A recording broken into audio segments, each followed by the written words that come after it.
Halo, assalamualaikum teman-teman. Balik lagi ke channel aku, Maike Journey. Terima kasih ya udah mampir. Hari ini aku akan ngebahas kembali tentang rangkaian umroh, di mana topik kita hari ini adalah tawaf. Langsung aja kita mulai videonya. Labbaik Allahumma labbaik, labbaik la syarika laka labbaik. Tawaf merupakan salah satu rukun umroh, di mana tawaf itu sendiri adalah ibadah yang dilaksanakan dengan cara berputar atau memutari Ka'bah sebanyak 7 kali, yang diawali dan diakhiri dari Hajar Aswad ataupun segaris dari Hajar Aswad. Nah, kenapa dibilang segaris dari Hajar Aswad? Karena realitanya kalau kita melaksanakan ibadah umroh, untuk jangankan mencium, mendekat dengan Hajar Aswad itu aja susah teman-teman. Jadi di sini dikatakan cukup segaris aja, ataupun kita berada di segaris aja dengan Hajar Aswad itu udah cukup. Tawaf itu dilaksanakan, Ka'bah itu berada di sebelah kiri. Jangan salah ya teman-teman ya, Ka'bah itu berada di sebelah kiri kita. Nah, tawaf itu ada beberapa macam teman-teman, nggak cuma satu. Nah, tawaf itu terbagi dari 5 macam tawaf. Yang pertama adalah tawaf kudum. Tawaf kudum merupakan tawaf yang dilaksanakan saat pertama kali kita menginjakkan kaki kita di kota Mekah.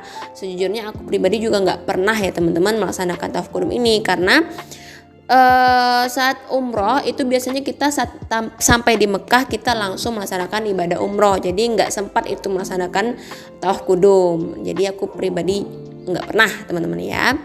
Nah, selanjutnya itu ada tawaf umroh. Nah, sesuai dengan namanya, tawaf umroh ini adalah tawaf yang kita laksanakan bersamaan dengan rangkaian umroh, atau dilaksanakan pada waktu kita melaksanakan ibadah umroh teman-teman. Nah, selanjutnya itu ada tawaf ifadah. Tawaf ifadah merupakan salah satu rukun haji, di mana tawaf ifadah ini wajib dilakukan saat melaksanakan ibadah haji. Apabila teman-teman skip tawaf ifadah ini, haji teman-teman tidak dianggap sah. Nah, tawaf ifadah biasanya dilaksanakan setelah kita melempar jumroh. Selanjutnya itu ada tawaf wada. Nah, tawaf wada ini merupakan tawaf yang dikerjakan saat kita ingin meninggalkan Ka'bah atau ingin meninggalkan kota Mekah. Bisa juga disebut dengan tawaf perpisahan teman-teman. Nah, tawaf wada ini biasanya itu adalah tawaf yang mengandung banyak bawang teman-teman ya. Kenapa demikian? Biasanya saat tawaf ini itu kita seringkali berlinang air mata. Ada yang terharu, ada yang sedih. Terharunya karena kita telah selesai melaksanakan ibadah umroh. Alhamdulillah, pasti senang ya teman-teman.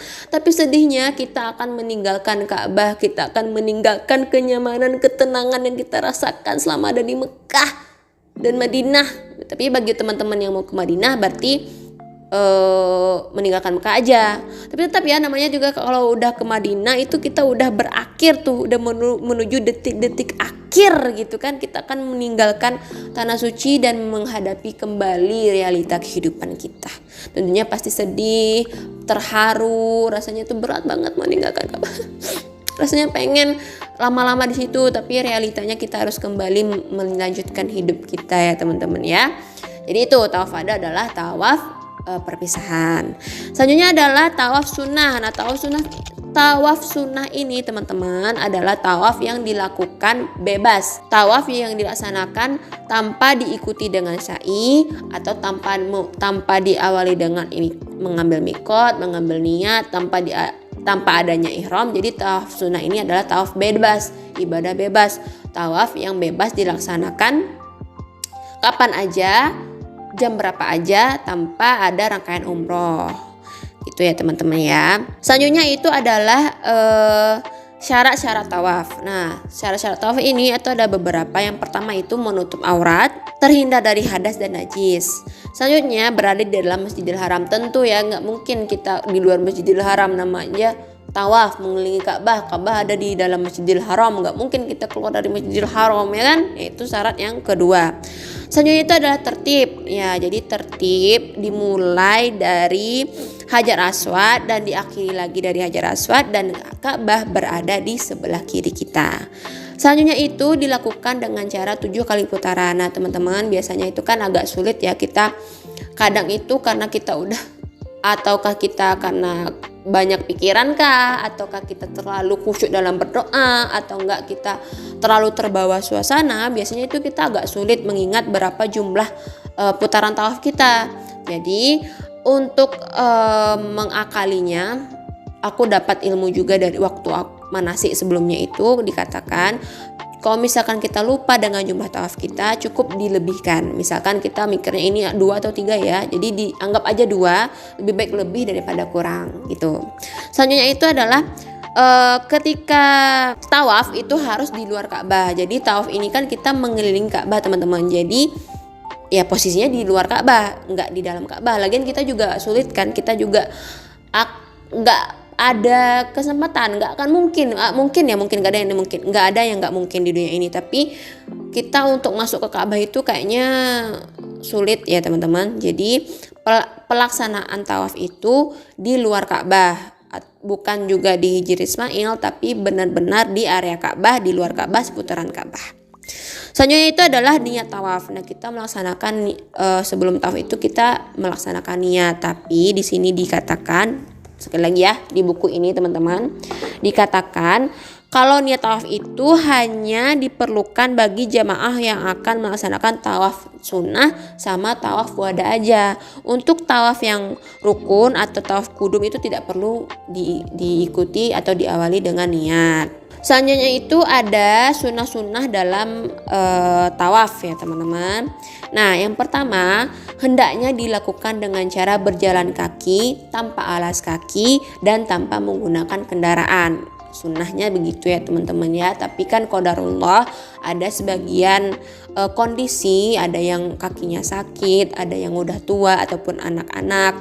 Itu kan biasanya kan pakai kursi roda, atau yang di lantai 2 bisa pakai kayak minibus gitu, bisnya orang-orang main golf tuh, apa ya namanya ya, tulis dong di kolom komentar bagi teman-teman yang tahu. Nah gitu, itu kan kondisi yang gimana ya, tidak memungkinkan kita untuk berjalan kaki. Misalnya itu bagi pria hendaklah berpakaian dengan cara ittiba. Aku udah jelaskan sebelumnya ya teman-teman. Ittiba ini itu menampakkan bahu sebelah kanan dan menutup bahu sebelah kiri. Jadi pakaian ihramnya itu sebagian lengan itu kelihatan, yaitu lengan sebelah kanannya. Nah, lengan sebelah kanannya itu terlihat.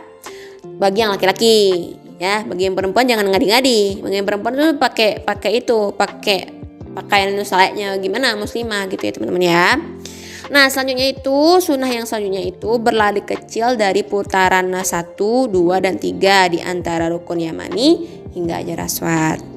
Selanjutnya memegang ataupun mencium Hajar Aswad. Ini tuh sunnah ya teman-teman. Kalau memungkinkan silakan mencium dan menyentuh Hajar Aswad.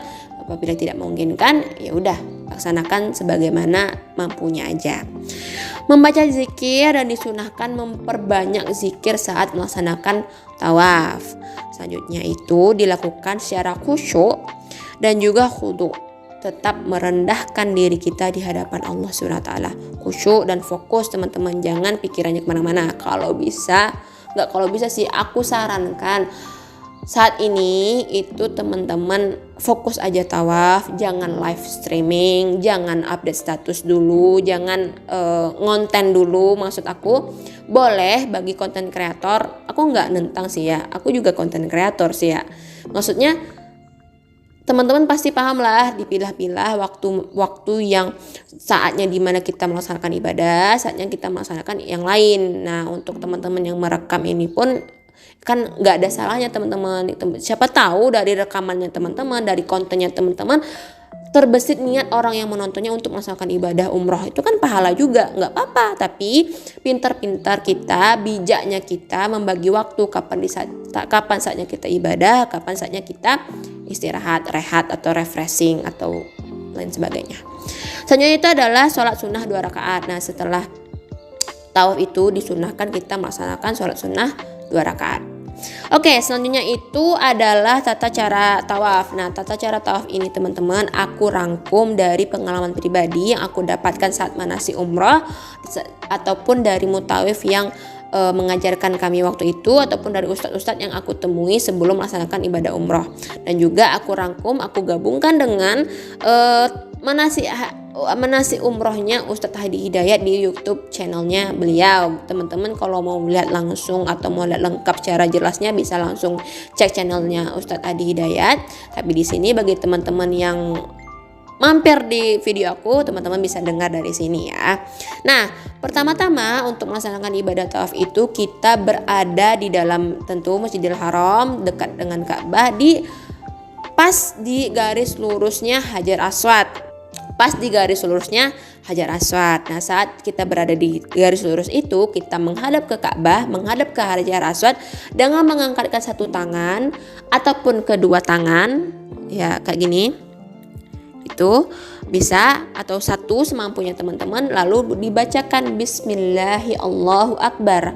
Nah, bacaan ini itu ada bacaan panjangnya teman-teman, tapi kalau teman-teman cuman baca Bismillahi Allahu Akbar aja itu udah cukup. Aku biasanya juga Bismillahi Allahu Akbar aja gitu, nggak apal aku yang panjangnya. Kalau teman-teman tahu mau baca yang panjangnya juga nggak masalah.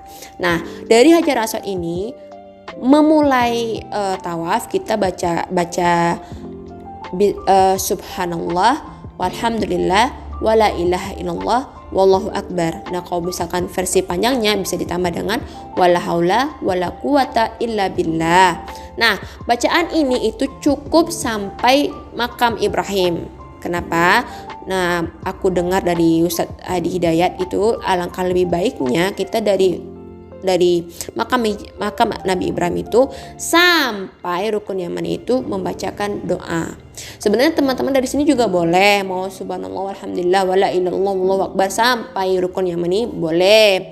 Teman-teman mau baca doa yang diberikan sama travel umroh, kan nanti kita dikasih buku kecil untuk bacaan doa, itu boleh juga. Di sana juga dikasih tahu tahap pertama baca apa, kedua, ketiga, keempat, kelima sampai ketujuh itu baca apa, udah lengkap di situ. Boleh teman-teman ikuti itu. Cuman aku mengikuti apa yang dikatakan Ustaz Hidayat, di mana alangkah lebih baiknya kita membacakan apa yang kita mengerti, apa yang kita tahu. Teman-teman, kan sayang banget tuh kita udah berada di tempat termustajab di muka bumi ini, alangkah rugi banget kalau kita enggak berdoa. Apalagi disempatkan di sini teman-teman, dari dari makam Nabi Ibrahim sampai ke rukun Yamani itu kan panjang banget. Itu doa teman-teman, doa sebanyak-banyaknya, mau minta jodoh, mau minta rezeki, mau minta apa aja, doa di situ teman-teman.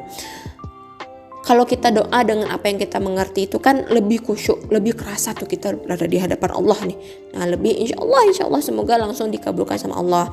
Nah, tips dari Ustadz Hadi Hidayat, kita pilah-pilah, maksudnya kita bagi nih. Misalkan rakaat pertama teman-teman mau baca doa untuk siapa? Contoh, misalkan rakaat pertama teman-teman untuk ayah, jadi fokus nih rakaat pertama untuk ayahnya teman-teman.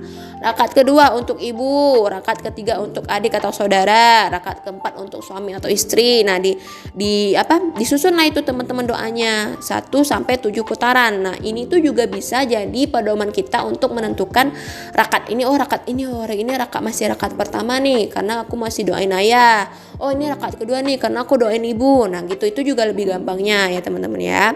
Tapi itu bebas, teman-teman mau baca apa aja, dan disunahkan itu banyak berzikir. Teman-teman mau zikir kah, teman-teman mau istighfar kah, teman-teman mau ngobrol kah sama Allah, teman-teman mau bersalawat kah, teman-teman mau dilafazkan, dikencangkan ataupun di dalam hati itu boleh. Tapi kok dikencangkan, hati-hati ya teman-teman, nanti mengganggu gitu kan. Kayak ada tuh yang viral fulus kan sebenarnya boleh, cuman kan terganggu yang lainnya. Jadi alangkah lebih baiknya teman-teman utarakan, cukup teman-teman aja yang dengar atau boleh di dalam hati gitu teman-teman ya. Nah, dari bacaan subhanallah alhamdulillah wala ilallah akbar ini aku dengar juga dari Ustadz Hadi Hidayat, misalkan teman-teman saat membaca ini, bukan misalkan, benar-benar ini nggak usah pakai misal. Kalau teman-teman membacakan ini itu dengan cara yang khusyuk, yang benar-benar dari hati, benar-benar teman-teman resapi, teman-teman dengan sungguh-sungguh, kata Ustadz Hidayat di sini, apabila kita membacakannya dengan sungguh-sungguh akan diberikan keajaiban seperti apa yang Allah berikan kepada Nabi Ibrahim. Nah, teman-teman tahu kan keajaiban yang paling terkenal dari Nabi Ibrahim adalah kelahiran anaknya, yaitu Nabi Ishak. Nabi yang merupakan keajaiban dari Allah, di mana saat itu manusia mengatakan bahwa istri beliau mandul, tapi Allah tunjukkan keajaiban yang beliau miliki, Allah tunjukkan keagungan yang Allah miliki, di mana Allah melebihi dari apa yang kita pikirkan. Allah dapat membuat yang tidak mungkin menjadi mungkin. Nah, jadi jika teman-teman khusyuk, teman-teman fokus ataupun teman-teman bersungguh-sungguh dalam membacakan doa ini, insya Allah akan diberikan keajaiban sebagaimana Allah memberikan keajaiban pada Nabi Ibrahim. Rugi kan kalau kita nggak terapin? Rugi kan? Jadi terapinlah teman-teman. Nah, dari rukun Yamani hingga ke Hajar Aswad lagi, itu tuh kita kita membaca Rabbana atina fid dunya hasanah wa fil akhirati hasanah wa qina azabannar. Nah, dari Ustaz Hidayat juga dijelaskan hikmah dari ini itu semua. Allah itu kayak menilai doa kita, teman-teman. Selain dari doa sapu jagat ini adalah doa dari akhir doa yang biasanya kita setiap sholat kan di akhir doa kita membacakan doa ini. Jadi kita kan udah doa nih dari Hajar Aswad hingga rukun Yamani. Nah, dari rukun Yamani ini hingga ke Hajar Aswad kita tutup dengan Rabbana atina fid dunya hasanah wa fil akhirati hasanah wa qina azabannar. Tapi di sini juga kata Ustaz Hadi Hidayat itu Allah menilai doa kita, karena Allah itu memberikan apa yang kita perlu, bukan apa yang kita mau. Jadi Allah itu pengen doa kita itu sesuatu untuk kita itu baik untuk dunia dan akhirat kita. Jadi hal yang baik untuk dunia dan akhirat itu nilainya di mata Allah dinamakan hasanah, atau sesuatu yang memiliki nilai baik di dunia dan akhirat adalah disebut dengan hasanah. Makanya Rabbana atina fid dunya hasanah wa fil akhirati hasanah wa qina azabannar. Gitu teman-teman. Nah, perihal tentang melambaikan tangan dan mengucup tangan itu teman-teman, itu ada aku mendapatkan sumber di mana ceramah ini mengatakan bahwa ada hadis dari Ibnu Abbas mengatakan bahwa Rasulullah pernah tawaf dengan menggunakan unta atau di atas unta. Setiap beliau melewati Hajar Aswad dan juga rukun Yamani, beliau memberikan isyarat atau lambaian tangan. Kayak gitu tadi yang kita menaikkan tangan itu teman-teman. Nah, disepakati juga dari para ulama, salah satunya itu Imam An-Nawawi, diperbolehkan mencium tangan saat melambaikan tangan di Hajar Aswad. Jadi kayak kita tadi tuh Bismillah ya Allah Akbar, langsung itu tuh menghiaskan kita mencium Hajar Aswad gitu teman. Bagi teman-teman yang nanyain kenapa sih harus dilambaikan tangan atau enggak, kenapa dilambaikan tangan. Kalau misalkan ada teman-teman yang nanya tadi tuh melambai sama mencium itu dari mana asalnya, nah aku dapat dari sini ya teman-teman ya. Nah, setelah teman-teman melaksanakan, sebelum itu juga kita disunahkan untuk saat di Hajar Aswad itu kita mencium dan menyentuh Hajar Aswad, sedangkan di rukun Yamani itu kita disunahkan untuk mengusap rukun Yamani. Setelah teman-teman melaksanakan ibadah tawaf, sudah berputar mengelilingi Ka'bah, teman-teman disunahkan untuk melaksanakan sholat tawaf nih. Sholat tawaf itu cukup dilaksanakan 2 rakaat, di mana rakaat pertama itu Al-Ikhlas dan di mana rakaat pertama itu adalah surah Al-Fatihah dan surah Al-Kafirun, dan rakaat kedua yaitu surah Al-Fatihah dan surah Al-Ikhlas. Tapi untuk surah ini cukup bacakan surat-surat pendek yang teman-teman hafal dan nyaman bagi teman-teman. Nah, untuk sholat 2 rakaat ini itu tuh kita sholatnya itu pas di belakang makam Ibrahim, atau tarik lurus garis dari Multazam dan makam Ibrahim, tarik lurus, kita sholat di situ. Karena kita nggak mungkin sholat di Multazam, kita juga nggak mungkin sholat di makam Ibrahim, karena di sana itu khusus untuk jalurnya orang-orang tawaf. Kita nggak mungkin mengganggu orang yang sedang melaksanakan ibadah tawaf, teman-teman. Jadi alangkah lebih baiknya kita ambil amannya, kita itu sholat pas di belakang makam Ibrahim. Jadi sholat 2 rakaat di situ, teman-teman. Nah, setelah sholat tawaf, kita baru sebelum melaksanakan sa'i kita minum air zam-zam dulu. Oke teman-teman, segitu dulu untuk hari ini. Apabila ada tambahan, teman-teman bisa tulis di kolom komentar. Teman-teman kalau ada pertanyaan, kritik, saran, apapun itu boleh teman-teman tulis di kolom komentar. Jangan lupa di like dan di subscribe untuk mengetahui hal-hal menarik lainnya. Dan sampai jumpa di Baitullah. Assalamualaikum.